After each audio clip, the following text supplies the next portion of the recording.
Something that we did see a big spike in activity in during Q3 here was specifically a Microsoft Office remote code execution being tracked as CVE 2017-11-88-2.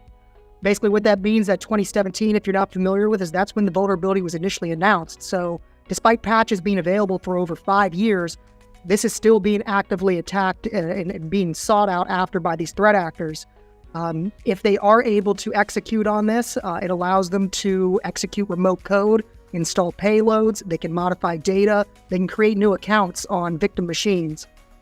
We did see some other activity too on another similar remote code execution, CVE 2018-0798, using similar methods.